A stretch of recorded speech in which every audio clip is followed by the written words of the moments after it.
In the second episode of 9 Bodies in a Mexican Morgue, the tension intensifies and the mystery surrounding the deaths of the survivors deepens. The crash survivors now face not just the harsh elements, but also growing paranoia as they struggle with dwindling resources and increasing distrust. Who can they trust? And who is the killer among them? Welcome back to your nerdy show. I am your host, Spoiler Master. Let's dive deep into the key events of the episode and break down all the important details, theories, and shocking moments that will leave you questioning what's really going on. Pero solo 9 cuerpos en la morgue. Nos falta alguien. The Morgue investigation. The episode starts in the present day with Subteniente Ignacio Lopez, who is trying to identify the 9 bodies brought into the morgue. He is working to match the faces of the dead passengers with their passport photos. But there's a disturbing realization. One of the bodies has had its face removed. Whoever did this seems to be hiding something, and Lopez knows that this may be a crucial clue in uncovering the killer's identity. What's clear is that the mystery isn't just about the deaths. There's something much darker at play. He would have died anyway. That's easy for you to say. You didn't kill him. I killed him.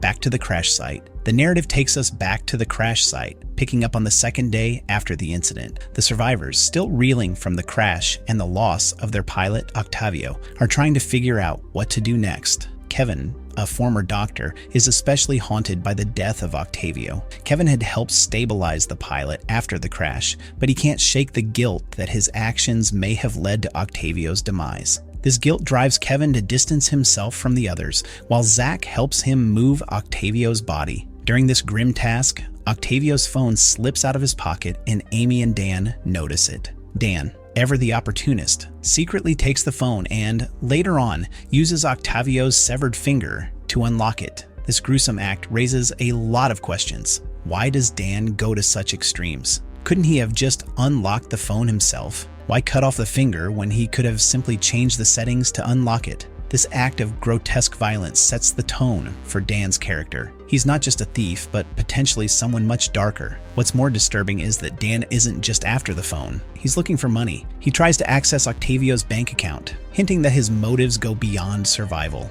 It's clear that Dan is someone with a hidden agenda. Has it got a signal? Can you use it? No, baby, it's locked.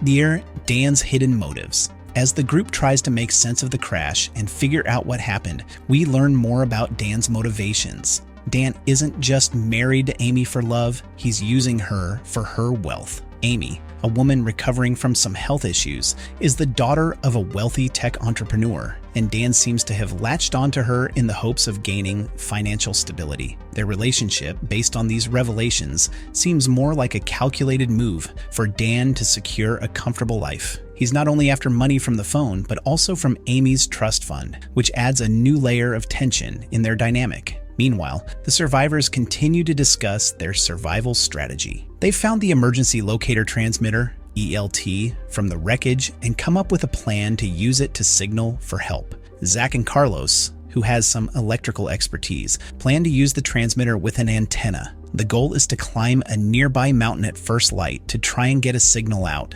However, there's still a sense of unease. The group is far from united, and mistrust is growing among them. People are eyeing each other, wondering if anyone is hoarding supplies or secretly working against the others. Let's all assume the worst of each other, shall we? Because that's helpful. It's okay, Kevin.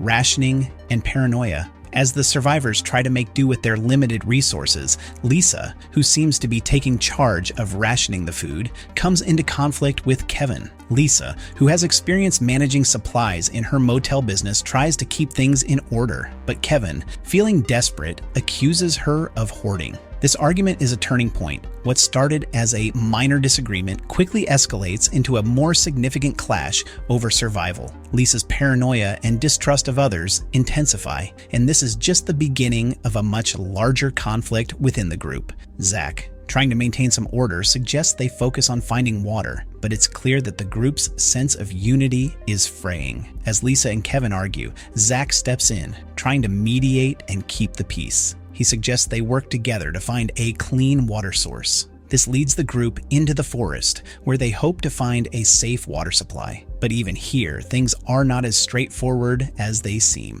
Bunch of strangers on a plane, and One or two of them decide they don't want to go. Sonia and Zach's discovery. In the forest, Sonia and Kevin stumble upon some mushrooms, which Sonia identifies as highly poisonous. These mushrooms, likely Amanita bisporigera, also known as the destroying angel, could be deadly if consumed. This warning about poisonous mushrooms introduces another potential danger: food poisoning. While Kevin seems unperturbed, Sonia is visibly worried about the potential consequences. This scene foreshadows a key plot point. Poisoning might be used to eliminate some of the survivors, and the mushrooms could play a role in that. As the group continues to search for water, they find a dirty pond full of barracudas. This is a reminder of how dire their situation is. Disease, starvation, and even more lethal threats await them if they can't find clean water and food. The group's survival instincts are tested further as they try to filter the water and make the best of what little they have. Maybe barracuda. There's an attack in Cozumel last year.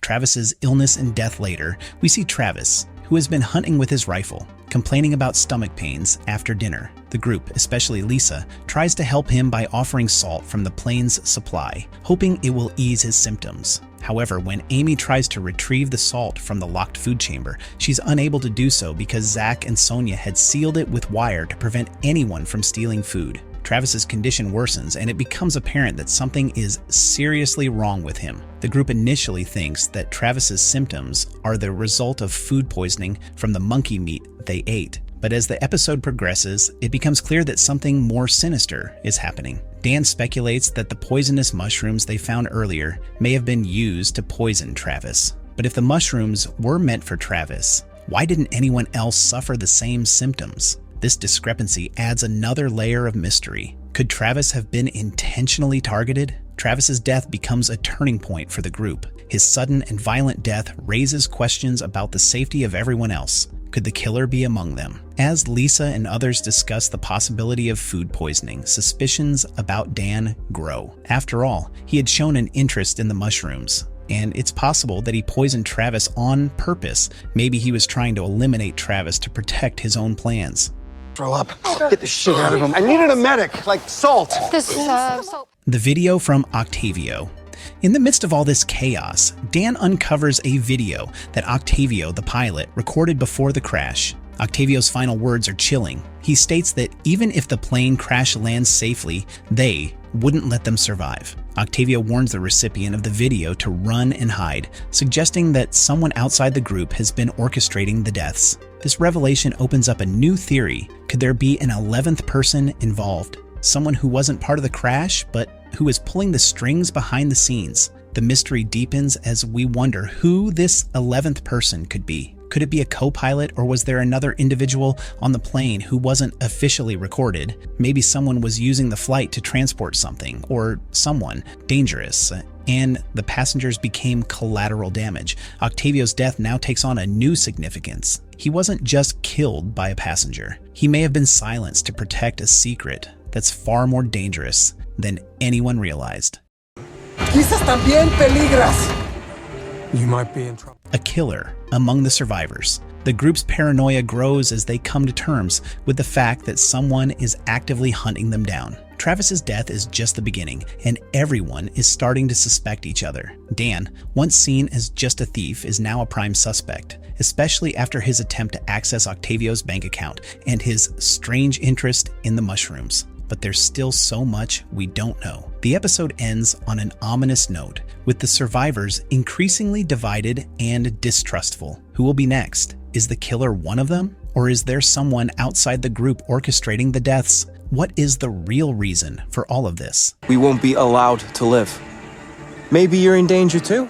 Our nerdy thoughts. 9 bodies in a Mexican morgue is turning into a tense psychological thriller that keeps you on the edge of your seat.